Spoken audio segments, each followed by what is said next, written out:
வணக்கம். திருமூலரில் 2 பேர் இருந்ததாக நாம் சிந்தித்தோம். இந்த 2வது திருமூலர் ஒரு அந்தணர் என்றும் காயகல்பத்தை செய்து உடம்பை இளமையாக ஆக்கினார் என்றும் சிந்தித்தோம். சதுரகிரிக்கு போனார். குகையிலே வசிக்கிறார்கள் 2 பேரும். யாரு? திருமூலரும் திருமூலருடைய சீடனும். ஒரு நாள் அந்த ஆகாச மார்க்கத்தில் திருமூலராகிற இந்த சித்தர் போயிட்டு இருக்கிற பொழுது கீழே ஒரு காட்சியை பார்த்தார். பாண்டிய நாட்டிலே பாண்டிய மன்னன் இறந்து விட்டான். இறந்து போன பொழுது அந்த ஊரிலே உள்ள மக்கள் எல்லாம் அழுதார்கள். அந்த பாண்டிய மன்னனுக்கு வீரசேனன் என்று பெயர். அவன் மனைவிக்கு குணவதின்னு பேர். அந்த பெண் அழுத அழுகை இவருடைய காதில் பட்டது. மேலே போன சித்தர் திருமூலர் கீழே இறங்கிட்டார். இறங்கி பார்க்கிறார். இவர் உடம்பை மற்றவங்க பார்க்க முடியாதபடி அனுப்பிரமாணமாக செய்து கொண்டார்.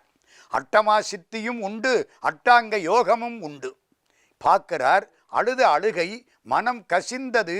ஐயோ பாவம், இவளுக்கு நாம் கருணை காட்ட வேண்டும் என்று பெருங்கருணை பெருகிற்று. உடனே என்ன பண்ணார்? அங்கிருந்து புறப்பட்டு சதுரகிரிக்கு திரும்ப வந்தார்.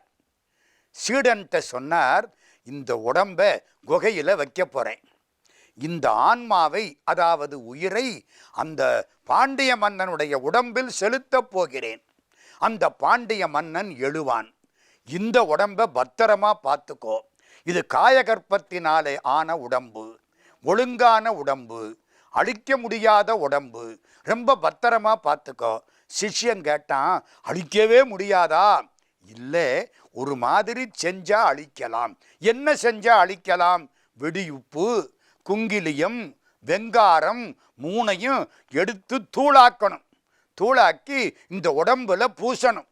விராலி இலைன்னு ஒன்று இருக்கு, அதால மூடணும். அகில்கட்டைகளை மேலே வச்சு நெருப்பு வச்சால் இந்த உடம்பு அழியும். அதுவரைக்கு இந்த காயகற்பத்தினால் உருவாக்கப்பட்ட உடம்பு, பக்குவப்படுத்தப்பட்ட உடம்பு அழியாது, பத்திரமா பார்த்துக்கோ. சதுரகிரியிலே குகையிலே சீடன் காவலில் தன்னுடைய உடம்பை வைத்துவிட்டு இந்த சித்தர் ஆன்மாவை அங்கிருந்து கிளப்பி கொண்டு வந்து பாண்டிய மன்னன் வீரசேனனுடைய உடம்பில் சேர்த்தார். அதுக்குள்ளே இங்கே இந்த உடம்பை பார்த்து பாண்டியன் இறந்து போயிட்டான்னு எல்லாரும் அழுது கொண்டு போய் அந்த உடம்புக்கு அபிஷேகம் பண்ணி கொண்டிருக்கிறார்கள். கடைசியா எல்லாம் பண்ணி குளிப்பாட்டுத்தானே அனுப்பணும். அப்படி குளிப்பாட்டிக்கிட்டு இருக்கிற பொழுது இவர் உள்ள புகுந்துட்டாரா, உடம்பு அசைஞ்சுது. உடம்பு அசைஞ்ச உடனே ஆச்சரியப்பட்டார்கள். பாண்டிய மன்னன் விழித்து கொண்டான். எல்லாருக்கும் சந்தோஷம். அது எப்படி தெரியல, ஆச்சரியப்பட்டார்கள். இறந்த பாண்டியன் எழுந்தான். எல்லாருக்கும் ஆச்சரியம். பெண்டாட்டி பக்கத்தில் வர்றா. இது என்ன ஆச்சரியமா இருக்கு, எப்படி இறந்தீர்கள்? அவன் சொன்னா, வேட்டைக்கு போனேன். வேட்டைக்கு போன பொழுது ஒரு பூ இருந்தது. அந்த பூவிலே பாம்பு விஷத்தை கக்கி இருக்கணும். எனக்கு தெரியல. முகர்ந்து பார்த்தேன், மயங்கி விட்டேன். அப்புறம் நடந்தது எனக்கு தெரியாது. பெண்டாட்டி சொன்னால், இது தெரிந்து நாங்கள் உடம்பை இங்கே கொண்டு வந்தோம். இப்போ எப்படி பொழைச்சிங்க? அதுதான் எனக்கு புரியலை. ஆனால் புரியும். உள்ளே இருந்து பேசுறது யாரு? திருமூலர். உடம்பு பாண்டியன் உடம்பு, உள்ளே இருக்கிற ஆன்மா மூலருடைய ஆன்மா. ஆனால் அவர் அதை சொல்லலை. இந்த பெண்டாட்டி பக்கத்தில் வந்து, எப்படியோ தெரியலை, நான் பிழைத்து விட்டேன், ஆண்டவன் அருளால் பிழைத்து விட்டேன். ஆனால் இந்த பெண்டாட்டிக்கு ஒரு சந்தேகம். பழக பழக பழக இவருடைய நடை உடை பாவனைகள் மாறி இருக்கின்றன. முந்தி எடுத்ததுக்கெல்லாம் கோபம் வரும். இப்போ கோபம் வரல. நல்லா இருக்கார், அமைதியாக இருக்கார், நல்லா பேசுகிறார், பெரிய ஞானியாக இருக்கார். புரியலை. ரொம்ப நாள் யோசிச்சா ஒரு நாள் கேட்டுவிட்டா, நான் ரொம்ப பார்க்குறேன், உங்களுடைய நடை உடை பாவனைகள் மாறி இருக்கின்றன, நீங்கள் யாரு? மனைவி கண்டுபிடித்து விட்டாள். இவர் சொன்னார், நான் மூலன், ஒரு சித்தன். என்னுடைய உடம்பை பத்திரமாக பாதுகாக்க சொல்லிவிட்டு வந்து உன்னுடைய துன்பத்தை மாற்றுவதற்காக இந்த உடம்புக்குள் புகுந்தேன். ஒன்று ஞாபகம் வச்சுக்கோ, இந்த உடம்புக்கு நீதான் சொந்தக்காரி, இந்த ஆன்மாவுக்கு நீ சொந்தக்காரி அல்ல. ஆன்மாவுக்கு யாருமே சொந்தம் கிடையாது. சொந்தமெல்லாம் உடம்புக்குத்தான். இந்த வீரசேனன் உடம்பு உனக்கு சொந்தம், அதனாலே நான் உள்ளே புகுந்தேன். இவ கேட்டா, உங்க பழைய உடம்பு என்ன ஆச்சு? அதை பத்திரமா சதுரகிரியில வச்சிருக்கிறேன். அதை அழிக்க முடியாதா? அது அழியாதா? அழியாது. அழிக்கணும்னா என்ன செய்யலாம்? முன்னாலே சீடனுக்கு சொன்னதை அப்படியே சொல்லிவிட்டார். வெடியுப்பு, குங்கிலியம், வெங்காரம் எடுத்து போட்டு தூளாக்கி உடம்புல பூசணும், விராலி இலையினால மூடணும், அகில் கட்டைகளை வச்சு நெருப்பு வைக்கணும், அப்பத்தான் அந்த உடம்பு அழியும். இந்த மகாராணி கேட்டுக்கொண்டாள். அந்த உடம்பு இருந்தா ஒரு நாளைக்கு இவர் இதை விட்டுட்டு அங்க போயிடுவார். அந்த உடம்பு போச்சுன்னா இந்த உடம்புக்குள்ளே இருப்பார். யோசிக்கிறார். நம்மளும் ராணிங்கிற பேர்ல இருக்கலாம். இவர் இறந்து போயிட்டார்னா அடுத்தாப்புல வாரிசுக்காரன் ஒருத்தன் இருக்கான், அவன் வந்துடுவான் ஆட்சிக்கு. ஏன்னா இவங்களுக்கு பிள்ளை இல்லை, அடுத்தவன் வந்துடுவான். வேண்டாம், எப்படியாவது அந்த உடம்பை தேடி பிடித்து அழிக்க வேண்டும். தேடச் சொன்னான். வீரர்கள் சதுரகிரிக்கு போய் தேடினார்கள். அதுக்குள்ள அங்க காவலுக்கு இருந்தான் பாருங்க சீடன். அவன் பார்த்தான், ரொம்ப நாள் ஆச்சு, குருநாதரை காணோம், போய் பார்த்துட்டு வருவான். அவன் தேடிக்கிட்டு புறப்பட்டு வர்றதுக்கும் இவங்க அங்க போய் உடம்பை பார்க்கறதுக்கும் சரியா இருக்கு. சொன்ன மாதிரி எல்லாத்தையும் போட்டு எரித்து உடம்பை அழித்து விட்டார்கள். முடிஞ்சது. இவளுக்கு ரொம்ப மகிழ்ச்சி. ஒரு 10-15 மாதங்கள் ஓடிவிட்டன. ஒரு நாள் நம்ம சித்தர் போய் அது எப்படி இருக்கு பார்த்துட்டு வரலாம் அப்படின்னு போறார். அந்த உடம்பு எரிந்து போய்விட்டது. சீடனை பார்க்கிறார். சீடன், நான் வெளியில வந்தேன், உள்ள போனேன், உடம்பு எரிந்து விட்டது. குருநாதர் இப்ப என்ன செய்வார் யோசிக்கிறார். நேர திரும்ப இங்கே வந்தார். மகாராணி இடத்திலே ஒன்று சொன்னார். என்ன தெரியுமா? எனக்கு வயதாகி விட்டது, நான் இனி ஆட்சியில் இருக்கவில்லை, ஆட்சி பொறுப்பை உன்னிடம் ஒப்படைக்கிறேன், மக்களை எல்லாம் கூட்டி அடுத்தது மகாராணி பார்த்து கொள்வார்னு பட்டாபிஷேகத்தை அவளுக்கு பண்ணிவிட்டார். அவளுக்கு சந்தேகம், இவர் போயிடுவாருன்னு. சொன்னபடி ஒரு நாள் அப்படியே மாயமா மறைஞ்சிட்டார். போனார். இப்ப என்ன செய்யறது? ராஜா உடம்பலையில் இருக்காரு. அங்கே இன்னொரு அந்தணர் அப்படியே ஒரு ஆத்தங்கரையிலே பிராணாயாமம் பண்ணி இருக்கார். பிராணாயாமத்தை குருநாதனோட தான் பண்ணணும். ரொம்ப கடுமையான பிராணாயாமம் பண்றதா இருந்தா குருநாதன் பக்கத்தில் இருக்கணும். சாதாரண பிராணாயாமம் நம்ம பண்ணிவிடலாம். கடுமையான பிராணாயாமம், இவ்வளவு தூரத்துக்கு மூச்சு காற்றை உள்ளே வைக்க வேண்டும், அதெல்லாம் குருநாதன் காட்ட செய்ய வேண்டும். இந்த ஆளு ஒருத்தர் அப்படி செஞ்சாரு. அதுல காற்று, இவர் காற்றை அடக்கிறதுக்கு முன்னால காற்று இவரை அடக்கி விட்டு பறந்து போய்விட்டது. குருநாதர் இதை பார்க்கிறார். நம்ம சித்தர். ஒரு அந்தணர் ஆற்றங்கரையிலே உடல் மட்டும் இருக்கு, உயிர் போய்விட்டது. உடனே என்ன பண்ணனார்? ராஜா உடம்ப ஒரு அரச மரத்து பொந்துல வச்சுவிட்டு, அதுக்கு அரச மரம்னு பேரு வச்சுவிட்டு ஆன்மாவை இங்க கொண்டாந்து சேர்த்தார். அந்த அந்தணர் எழுந்தார், போனார். இவர் சதுரகிரியில் வாழ்ந்தார். அந்த அந்தணர் திருவானைக்காவலை சேர்ந்தவர் அப்படின்னு ஒரு வரலாறு 2வது திருமூலருக்கு இருக்கிறது. இந்த 2வது திருமூலர் ஒரு பெரிய சித்தராய் இருந்திருக்கிறார். பொதுவாக சான்றோர்கள் 8000 திருமந்திரம் எழுதினார் இவர் என்று பேசுகிறார்கள். திருமூலர் காவியம்னு அதுக்கு பேராம். அதுல 8000 பாட்டு, சிற்ப நூல் 1000, வைத்திய காவியம் 1000, சூட்சும ஞானம் 100, முப்பு சூத்திரம் 200, இவ்வளவும் பாடினார் திருமூலர். அந்த திருமூலரா இந்த திருமூலரா நமக்கு தெரியாது. ஆனால் 2 திருமூலர்கள் இந்த மாதிரி நமக்கு கிடைக்கிறார்கள். பழைய திருமூலருக்கு மாலாங்கன்னு ஒரு சீடர், இந்திரன்னு ஒரு சீடர், சோமன்னு ஒரு சீடர், பிரமன்னு ஒரு சீடர், ருத்திரன்னு ஒரு சீடர், காலாங்கிநாதர்னு ஒரு சீடர், கஞ்சமலையான்னு ஒரு சீடர், 7 சீடர்கள் பழைய திருமூலருக்கு. பழைய திருமூலர் கடைசியில் சிதம்பரத்துக்கு போனார். நான் சொல்றது நம்பிரான் திருமூலர். கடைசிக்கு சிதம்பரத்துக்கு போனாராம். சிதம்பரத்திலே நடராஜாவை வழிபட்டார். நடராஜாவின் கீழ் அவர் அப்படியே சமாதியில் ஆழ்ந்தார் அப்படின்னு ஒரு கட்சி. இன்னொரு கட்சி அப்படி இல்லை, திருமூலட்டானம்னு ஒரு இடம் இருக்கு. நடராஜாவினுடைய கோயிலில் சிதம்பரத்தில் சிவபெருமானுடைய சிவலிங்கம் இப்பொழுது அந்த இடத்தில் வைக்கப்பட்டிருக்கிறது. திருமூலட்டானேஸ்வரர் அப்படின்னு அவருக்கு பேரு. அந்த இடத்திலே தான் திருமூலர் சமாதியானார் இப்படின்னு ஒரு செய்தி. பின்னாலே அவருக்கு மேலே ஒரு சிவலிங்கத்தை வைத்து திருமூலட்டானேஸ்வரர் என்று பெயரும் வைத்து பக்கத்திலே உமைய பார்வதி என்று ஒரு பராசக்தியையும் வைத்து அதை ஒரு தனி சந்நிதியாக்கி விட்டார்கள் அப்படின்னு ஒரு செய்தி. இன்னொரு செய்தி என்ன தெரியுமா? திருவாவடுதுறையிலே இவர் சமாதியானார். அங்கே ஒரு கோயில் இருக்கு. ஆக நம்முடைய திருமூலர் இத்தனை வகையான செய்திகளுக்கு உட்பட்டவராக திகழ்கிறார். இந்த திருமூலர், இந்த 2வது திருமூலர் சொன்னனே, அவர் பாடின ஒரே ஒரு பாடலை சித்தர் பாடல் என்பதற்காக உங்களுக்கு எடுத்து காட்டுகிறேன். நிறைய 10-11 பாட்டு இருக்குதுல.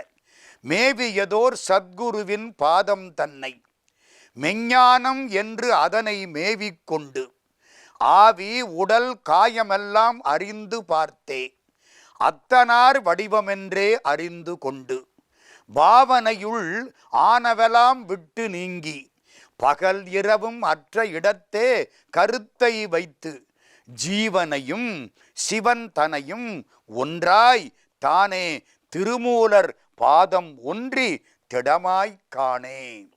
இது சித்தர்கள் பாடிய பாட்டு. இந்த பாட்டுக்கு என்ன அர்த்தம்? குருநாதனுடைய அருளாலே நீ ஆவி உடல் காயம் இதையெல்லாம் தனித்தனியாக ஆக்கிவிட்டாய். அறிந்து பார்த்துக்கொள், பாவனை செய், இதையெல்லாம் விட்டு நீங்கு. பகல் இரவு அற்ற இடத்தே இரு. இன்ப துன்பம் இல்லாத இடம் பகல் இரவு அற்ற இடம். அங்கே இருந்து ஜீவனையும் சிவன் தனையும் ஒன்றாக்கலாம். திருமூலர் அருள் செய்வார். இதுவரைக்கு நம்ம பார்த்தது திருமூலருடைய வரலாறு. திருமூலர்ல 2 திருமூலர்கள். ஒருவர் நம்பிரான் திருமூலர், 2ஆமவர் பின்னாலே வந்த சித்தர் திருமூலர். இப்போ ஒரு சந்தேகம். இந்த சித்தர்கள் அந்த காலத்தில் தான் வாழ்ந்தார்களா, அண்மை காலத்திலும் வாழ்ந்தார்களா அப்படின்னு கேட்டா, பழைய காலத்திலே 18 சித்தர்கள் என்றார்கள். 18 விட அதிகமாகவே கிடைக்குது. அதுக்கு அப்புறமும் நிறைய பேர் கிடைக்குது. சித்தர்களுக்கு எல்லையே கிடையாது. ஒவ்வொரு ஊர்லையும் ஒரு சித்தர் இருக்கார். நான் இப்போ தேட தேட தேட தேட புதுசா நிறைய செய்திகள் வந்து கொண்டே இருக்கின்றன. நான் ரொம்ப நாளைக்கு முன்னால ஒரு செய்தியை சொன்னேன். சித்தர்களில் குறிப்பிடத்தக்க ஒரு சித்தர்னு நம்ம பழனிக்கு பக்கத்தில் மூட்டசாமின்னு ஒருத்தர் வாழ்ந்தார் அப்படிங்கிறத சில பேச்சுகளுக்கு முன்னால சொல்லியிருக்கிறேன். அவரை பற்றி இன்னொரு செய்தி இப்போ கிடைக்குது.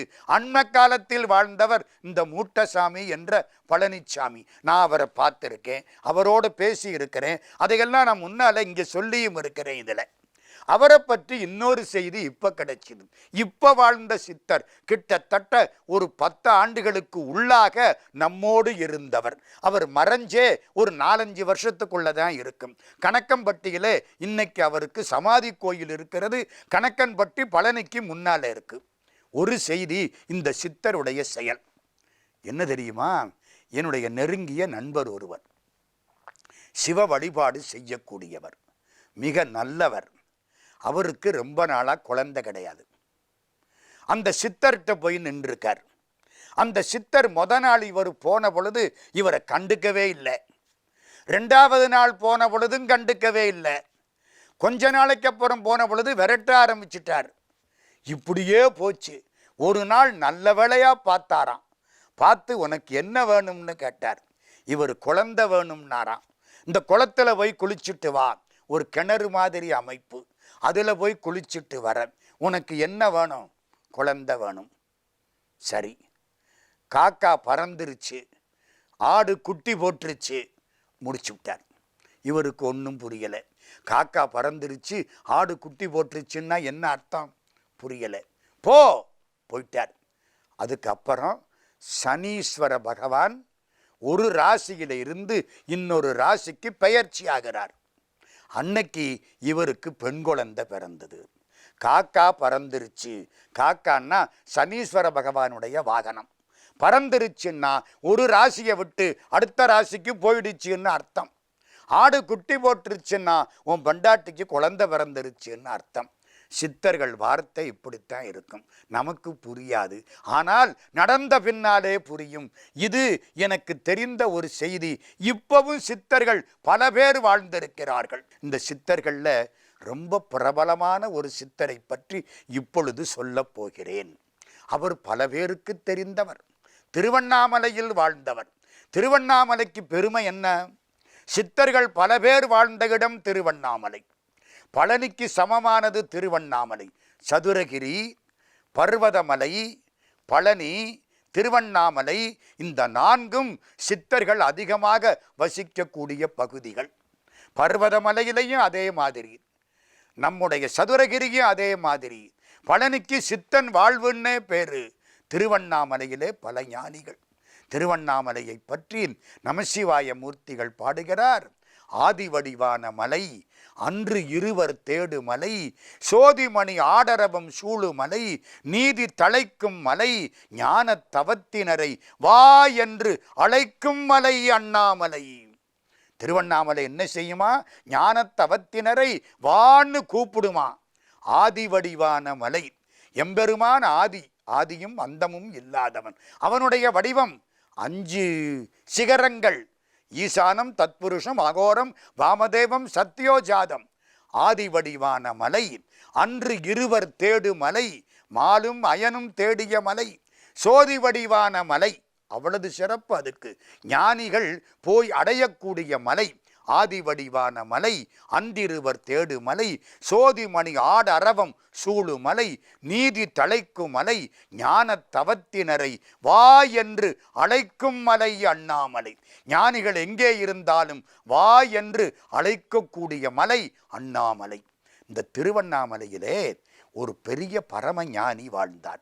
1870 பிறந்து 1929 மறைந்தவர். கிட்டத்தட்ட 59 ஆண்டுகள் வாழ்ந்தவர். அந்த பரம ஞானிக்கு சேஷாத்திரி சுவாமிகள் என்று பெயர். இப்போ திருவண்ணாமலையை சுற்றி கிரிவலம் வரும் பொழுது முதல்ல கிழக்கில் ஒரு லிங்கம் இருக்கும். அது இந்திரலிங்கம்னு பேர். அதுக்கப்புறம் அக்னிலிங்கம்னு ஒன்று வரும். அதுக்கு அடுத்த மூலையிலே வரும்.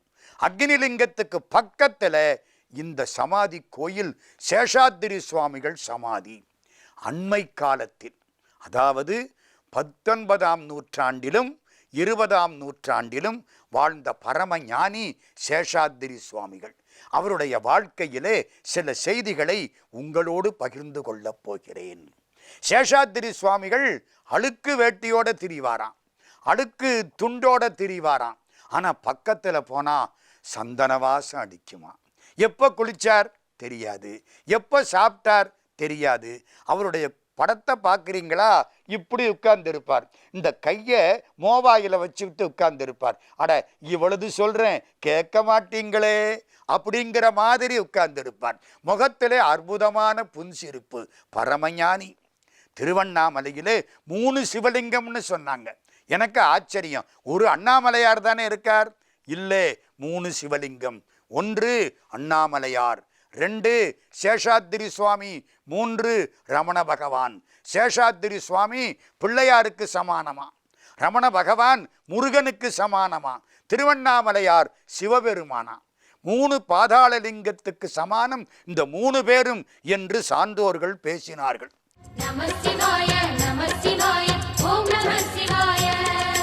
குமர குருவான குஹனே பணிந்த குருலிங்கேசா போற்றி. சிவவோம் நம சிவாய. இமய மலை மீது வாசம் புரியும் அமரோர் அரசே போற்றி. ஹரவோம் நம சிவாய.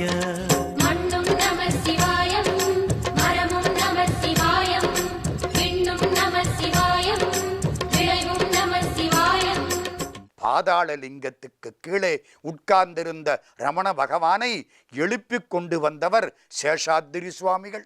அதையெல்லாம் நம்ம பின்னாலே ரமணரை பற்றி பேசும் பொழுது சிந்திக்கலாம்.